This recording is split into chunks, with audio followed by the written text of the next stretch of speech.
محترم سامعین و ناظرین کرام، آپ سن رہے ہیں حکایات و واقعات۔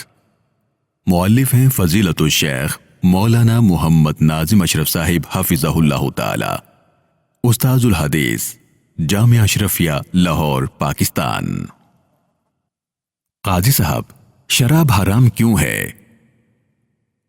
قاضی ایاز بن معاویہ رحمہ اللہ تابعین کے دور اول میں شمار کیے جاتے ہیں۔ فہم و فراست اور حکمت و دانائی نے انہیں اپنے زمانے میں دوسروں سے ممتاز کر دیا تھا۔ اسی کا نتیجہ تھا کہ بصرہ کے ایسے قاضی مقرر ہوئے جو حکمت و مصلحت اور خداداد ذہانت سے بہت سے عدالتی فیصلے منٹوں میں حل فرما دیتے تھے۔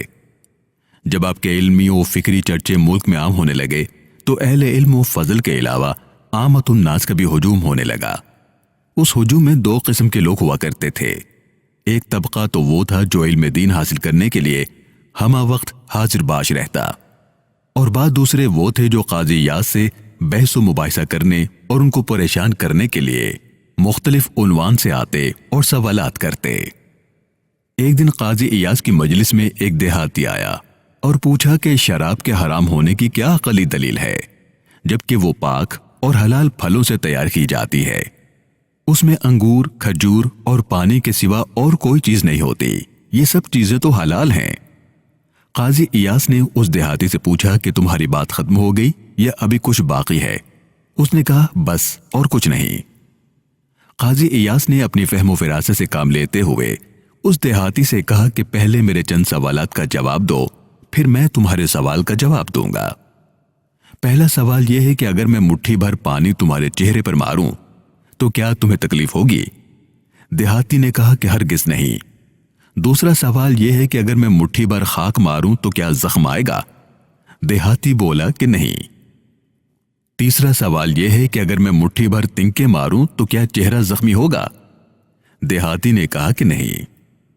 چوتھا یہ کہ اگر میں ان سب چیزوں کو خلط ملط کر کے آگ پر پکاؤں، پھر اس کا ایک ٹکڑا بناؤں اور اس کو خشک کر کے تمہارے چہرے پر دے ماروں تو کیا تمہیں تکلیف ہوگی؟